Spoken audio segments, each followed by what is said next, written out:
right, welcome. My name is Joseph Blackman, and I am here with Gerri Levitas.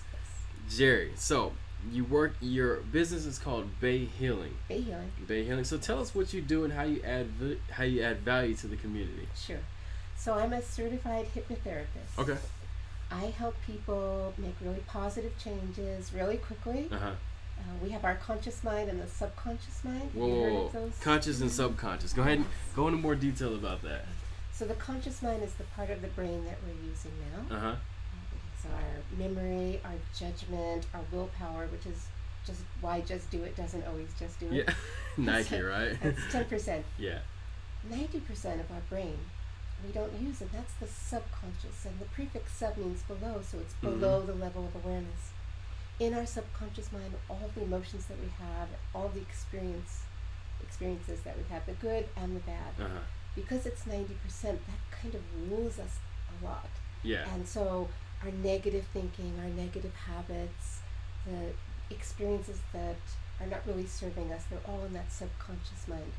What I do as a hypnotherapist is I guide people to a nice relaxed state so that they can make really positive changes really quickly. In the subconscious. In the subconscious. So the conscious mind just chills. You don't go under. Okay. Not what you see on TV or the movies. Yeah, it's not the Can't little quack pendulum like a duck, effect. no little swinging pendulum. Yeah. The conscious mind just chills. It feels like daydreaming. It feels really good. But in that relaxed state, the subconscious mind, which is usually dormant, becomes very receptive to suggestion. So the positive affirmations, positive suggestions get received at that subconscious mind. And when the conscious mind and the subconscious mind are on the same page, then the changes happen, and it's easy and it's effortless. Okay, wow. So, subconscious, how does this relate with meditation and prayer? Does it? That's a great question. There is a link between being in a meditative state and being in a hypnosis state. I like to think of hypnosis as meditation with a purpose. So we can go into a meditative state, and then we can set our intention for the positive changes we want to make. Okay. That makes sense. All right. Well, so tell us a story of an aha moment, probably in your conscious mind, that made you want to get into this industry. Sure. So before becoming a hypnotherapist, I had many other professions. I actually had 8 professions. 8. 8. Do you know? And many more jobs than that. You remember all of them? I do know. And most of them I had great success in. But I never really felt like I was on my true path. And I had a lot of my own non-serving beliefs. It was too late. I wouldn't have to do this. Just the typical non-serving beliefs. Yeah. I met a woman who was a hypnotherapist and went to work as a client to do this work on this, and it was extremely transformative. It was definitely a very defining aha moment for me when I realized that I had no limitations. Yeah. I could reinvent myself yet again, that I could accomplish anything that I wanted to accomplish. Yeah. I felt energized and enthusiastic. And it was so transformative that I said, this is amazing, and this is what I'm going to do for the rest of my life. Nice. And now you're here. And now I'm So, here. now that being here, give us Gerri's definition of the term failure. So I hear this word failure a lot with my clients. And I believe that all of our blocks are fear-based. Fear-based. And I think that we have a fear of failing. There's a fear of success too, but that fear of failing is very strong. And you may have heard that the acronym for fear, FEAR, false evidence appearing real. Yeah. So we all have challenges. We all mess up. We don't have to be perfect. We're good enough just for being who we are. So when people talk about their failure, I see this as an opportunity to guide people inside so that they can be accepting without judgment. Yep. That they can release what doesn't serve, to move beyond it, and to create the life that they want. Nice. That's good. So, what's your plan for business growth in the next 6 months? So in the next 6 months, I work with individuals here in my private practice in Walnut Creek. Plus, by the way, I work with people all over the country because we can do this remotely. So explain that. How do you do it remotely? So I guide people into a nice relaxed state. So we do this over the telephone. Okay. So we're all used to speaking on the phone. We all just it's speak on no the biggie. phone. Yeah. So we get the information. We talk on the phone. Of course, it's all confidential. Mm-hmm. I do it remotely. People are usually at their home. They lay down in bed or a comfortable couch or chair. They close their eyes, either a headset or lots of pillows so their neck doesn't get twisted. Yeah. And then my voice enters their head. Mm-hmm. And they receive those positive suggestions. It's even closer than if they are in my office and sitting 2 feet away from me. Oh, wow. In the chair. Yeah. They get the exact same benefits. Oh, so okay. I work with individuals, back to your question about business growth. Yeah. The next 6 months, I love to speak to groups. So for me, I would like to have more opportunities to speak to Rotary groups, civic groups, moms groups. Definitely, yeah. Any type of groups where I can go speak with people and let them know about the power of their mind to make changes. Yeah. Is what you do safe for children? Yes, I work with 5 and 6 year olds. Oh, wow. I'm working with a couple of kindergarten children right now. Aren't they kind of fidgety? Like, they don't sit still? Yeah, of course they're fidgety. They don't need to be. How do you put them in that relaxed state? They're Kids up never until 6, they're practically in that relaxed state all the time. Yeah, okay. I think they live in that trance state. Yeah. Oh, it is amazing. Oh, okay. Yes, so I work with 5 and 6 year olds. I work with teens, and I work with adults, and my oldest client has been 89. Oh, wow. So seniors as well. Easy to put them to sleep, huh? Yeah. So what's your personal development regimen like? How do you get better on the daily? For me, it's really important to set your intention for what you want to accomplish. So I try to put away some time in the morning to walk, to meditate. Self-hypnosis is like meditation. Okay, yeah. Journaling, and really taking some time to center. Life is so busy. We all have really, really busy lives. And we get into that rut where we're just going and going and going. It feels really good to take that time to quiet your mind and set a really positive intention for the day. So that's what I try to do. Okay. So that's what keeps you sharp. That's what keeps you going. Is there like continuing education? Do you learn different ways to do what you do? Of course, we have to. I'm a member of the National Guild of Hypnotists. Okay. And we have to take continuing education every year. So we're always works in progress. Yeah. So workshops, conferences, books, always learning from your colleagues and your mentors. There's always opportunities in whatever field that you're in to better yourself. That's true. That's true. So give me Gerri's definition of success. Success is that internal feeling of, yes, I can. Oh, yeah. Yes, I can. Yeah.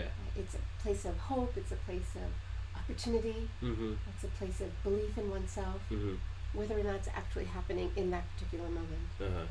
When was your last time of success? I try to have them all the time. All the time, yeah. I try to have them because when my clients go through that, for me, it's a really heartfelt place because I'm sharing it with them. That's why what I do is extraordinarily joyful. Yeah.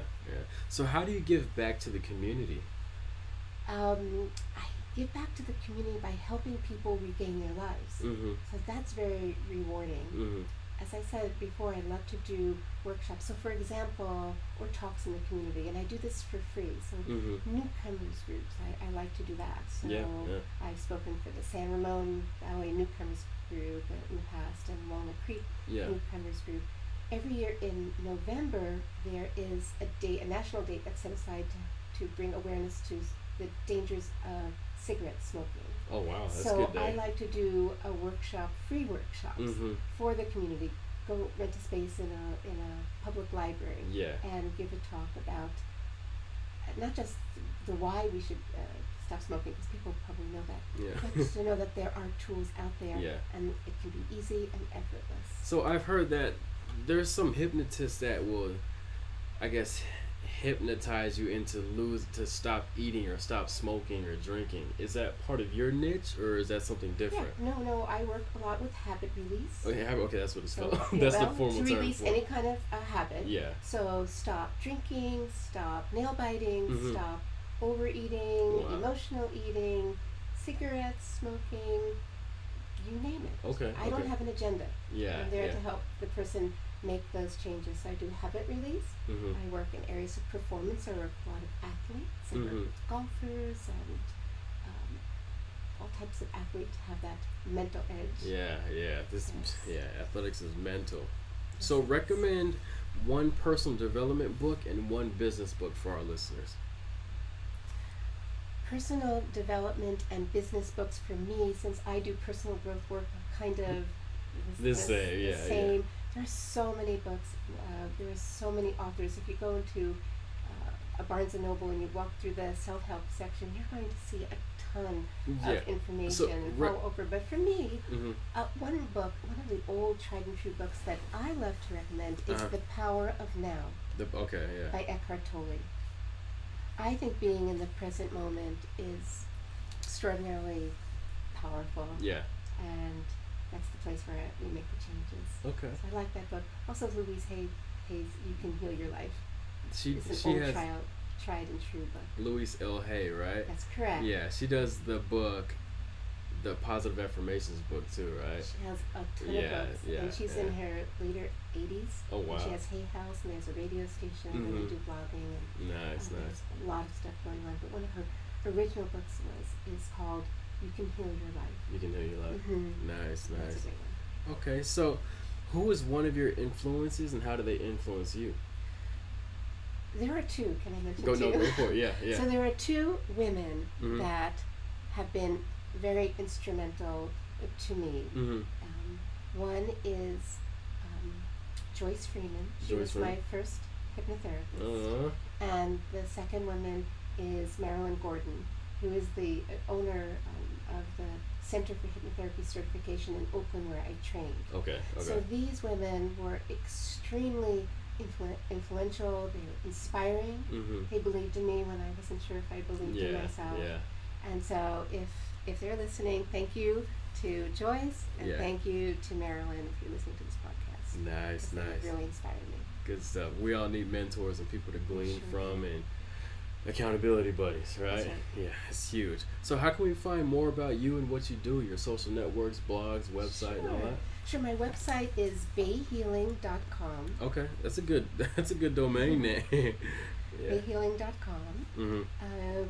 People find me on Yelp, so I Okay. feel very fortunate to have 15 five-star Yelp Oh, reviews, and that's actually I have huge a lot for a more small that business. are filtered. So there's another 7 or 8. Oh, okay, that yeah. the company has filtered. Yeah. But people do find me on Yelp.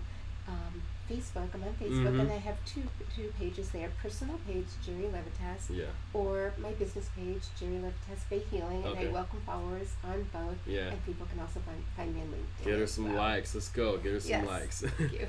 Good stuff. So this is my last question. Sure. It's a fun question for me. So if you had a friend that came into town and they're starving, they're hungry, Uh-huh. right? Yeah. Where would you take them to get a bite to eat that best represents the Bay Area? Wow. Well, there's so many. We live in an area with Yeah, so many wonderful restaurants. I do welcome out-of-town guests Mhm. frequently, and I like to take people right here in Walnut Creek to Vadavi. Vadavi. Never heard of that. It Okay. is a really great restaurant. It's a bistro Okay. restaurant with a wine bar. Okay. They have small plates. Mhm. Has an international flair to it. Yeah. Yeah. With wine pairings, and you can get flights of wine if people do drink wine. It's Mhm. a really cool place. Wonderful menu. As I said, they give lots of small plates so people can share, and Yeah. because it is has an international flavor to it, I think it really represents the Bay Area. Yeah. Good stuff. Good stuff. Well, you guys heard it here first. Give Gerri a call. If she does the public speaking, she'll come out to your place and tell you how she gets down and how she can add value to your life. And Gerri, I just wanted to thank you for taking the podcast. You shared a lot of great tidbits. I've never talked to a hypnotherapist before, so this is the first for me. I didn't really understand the business, but I understand it now. It's not really the pendulum shaking and the person, I am sleepy. So it's more of a meditative prayer state, and I feel like a lot of more people are used to that, and they're but you help them, get better. I'm the guide. I'm the honored guest along Honored their guest. path. Good stuff. Good fulfillment. stuff. Thank you very much. So yeah, It's been fun. thanks for taking the podcast. Thanks for adding the value to our listeners and viewers, and I'll see you at the top. Okay, thank you. All right.